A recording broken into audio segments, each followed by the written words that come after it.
안녕하세요. 이솔입니다. 오늘은 제가 오래전에 겪었던 작은 사고에서 시작된 고통이 우리에게 들려주는 이야기라는 수필을 나누려고 합니다. 고통이 들려주는 이야기. 글 한나무. 몇 년 전 옷을 수선하다가 재봉틀 바늘이 손가락에 박힌 적이 있다. 손톱을 뚫고 손가락 뼈에 바늘이 박혀 통증이 이만저만이 아니었다. 그런데 부러진 바늘이 박혀 있는 줄도 모르고 겉에 약만 바르고 항생제를 먹었지만 낫지 않고 계속하여 아팠다.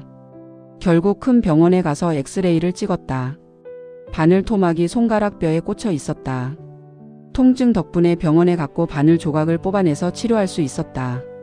통증은 바늘 조각을 빼내라는 경고로 꼭 필요했던 것이다. 고통은 우리가 위험한 상황에 있을 때 그 위험을 알리는 신호이다. 하나님께서도 종종 고통을 통해 우리를 부르신다. 고통은 아무도 원치 않지만 필요한 선물이라고 한다. 신체의 고통을 느끼게 하는 인간의 감각 시스템은 창조주의 놀라운 능력이다. 우리는 살다가 원치 않고 예상치 못했던 고통과 위기를 만날 수 있다. 나만 그런 고통을 당하는 것 같을 때 하나님은 공평하신가? 기도해도 고통이 해결 안 될 때 하나님은 왜 숨어 계실까? 왜 침묵하실까? 의문을 가질 수밖에 없다.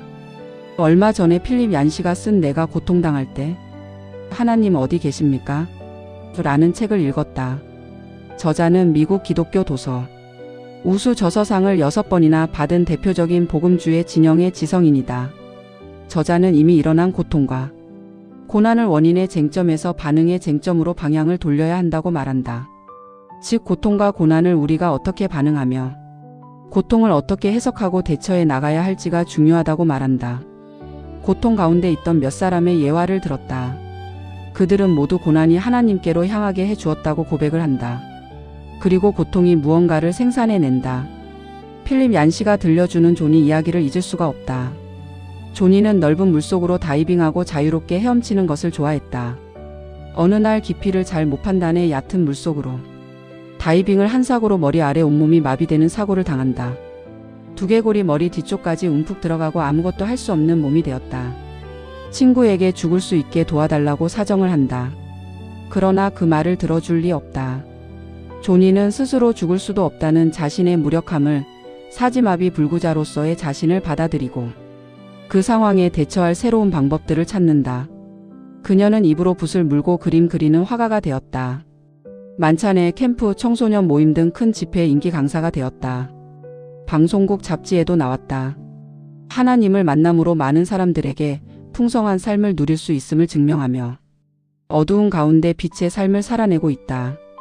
그녀가 그렇게 빛나는 삶을 살 수 있었던 것은 예수님을 만났기 때문이다. 그녀가 하나님을 신뢰하기까지는 눈물과 격렬한 의심으로 얼룩진 3년 이상의 시간을 보낸 후였다. 온몸이 마비된 상태에서 등을 긁거나 아픈 근육을 손댈 수도 없을 때 조니의 친한 친구가 불쑥 말을 꺼낸다. 조니, 예수님은 내 느낌이 어떤지 아셔. 넌 혼자가 아니야. 아무렴 그도 십자가에서 마비가 되셨었는걸. 그 말을 듣자 조니는 위로가 되기 시작했다. 그녀는 하나님께 해명을 요구하는 데서 겸손히 예수님을 의지하는 것으로 바뀌었다. 그분은 우리와 연합하여 수치를 당하셨고 상처받으셨고 피 흘리셨고 우셨고 십자가에 고난 당하셨다. 그 고통은 부활을 낳았다. 고통과 고난이 없는 천국을 약속하셨다. 나의 삶에 동거하시며 이 땅에서도 천국의 삶을 살게 하신다. 나의 길을 세워 이웃의 고통의 비명소리를 들으라 하신다. 그분의 뜻을 나타내기를 원하시는 한 곳이라도 다가가 손 내밀 수 있는 그 한 사람 되어 주님을 기쁘시게 해드리고 싶다. 고통은 피해야 할 적처럼 느껴지지만 때로는 우리 안에 깊이 박힌 바늘을 드러내는 하나님의 조용한 신호일 때가 있습니다. 오늘 이 이야기가 마음의 작은 위로가 되기를 바랍니다.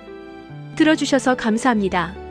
이 영상이 도움이 되셨다면 다른 누군가에게도 조용한 위로가 되기를 바랍니다.